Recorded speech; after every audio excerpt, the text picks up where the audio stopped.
Sebelum melanjutkan, jangan lupa subscribe dulu, terima kasih. Bab 390, dia terlalu istimewa.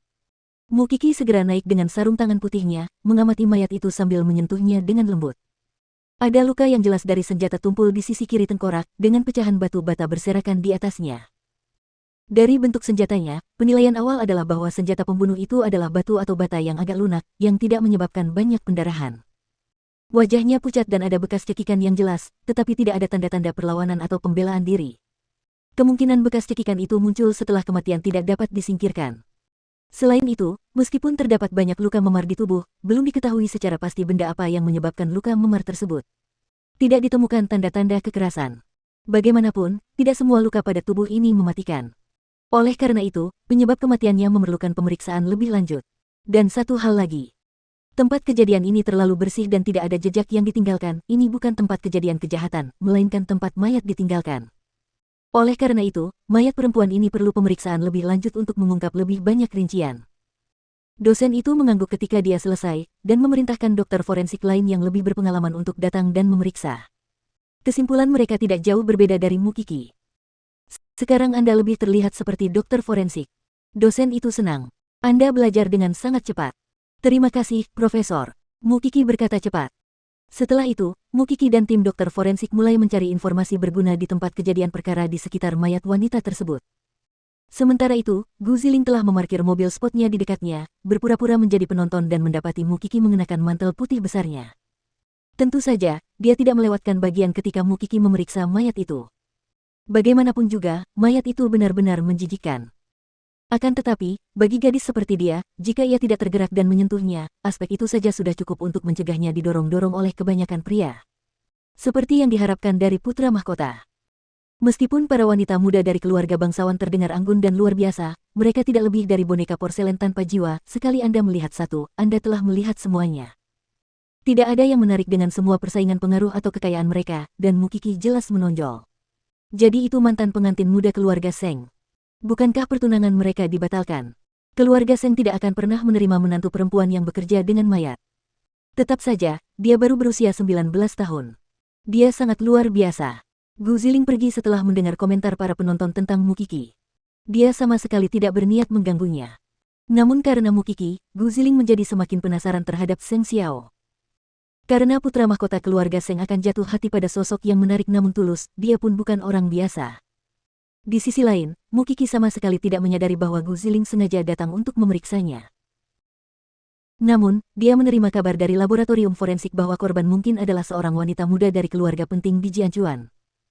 Meskipun dia ingin menunggu sampai dosennya menyelesaikan otopsi korban dan mengidentifikasi korban serta penyebab sebenarnya kematiannya, dia telah bekerja hingga larut malam hari ini. Kamu harus berhati-hati. Tidak aman bagi gadis-gadis muda untuk berada di jalanan akhir-akhir ini, Junior, luangkan waktu untuk belajar taekwondo atau kickboxing.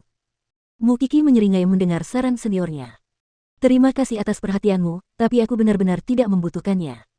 Lagi pula, dia jarang sendirian kecuali dalam perjalanan ke laboratorium forensik ini, karena Xiao Xiao selalu bersamanya. Namun, dengan meningkatnya jumlah kasus, ia memahami bahwa yang hidup akan selalu lebih menakutkan daripada yang mati.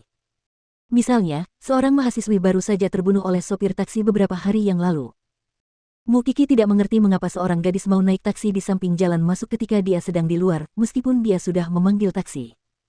Sepertinya sudah biasa bagi gadis-gadis untuk tidak mengetahui ilmu bela diri seperti itu akhir-akhir ini. Tak lama kemudian, terbukti bahwa mayat itu adalah putri salah satu rekan Huang Yao. Dan penyebab kematiannya yang sesungguhnya adalah pecahnya organ dalam perutnya, yang disebabkan oleh semua memar.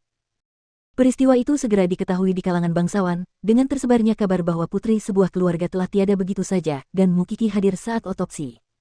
Old Seng tentu saja kesal saat mendengar hal itu. Mengingat bahwa pekerjaan Mukiki mendatangkan nasib buruk dan bahwa dia harus berurusan dengan mayat setiap hari membuat perutnya mual bahkan hanya mendengarnya.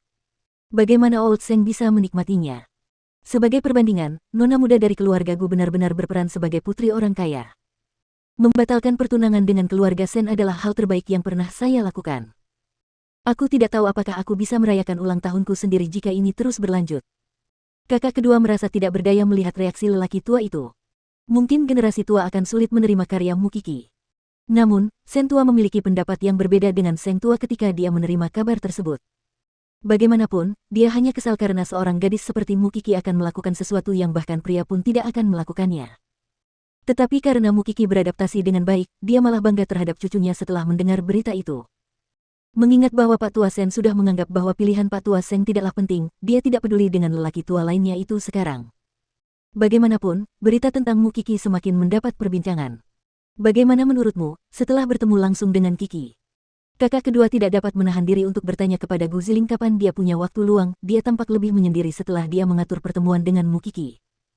Dia tidak akan mengalahkanku dalam hal ketenangan, perawakan, dan latar belakang keluarga. Meski begitu, dia terlalu istimewa. Gu Ziling menjawab setelah berpikir sejenak. Maukah kamu membantuku karena itu?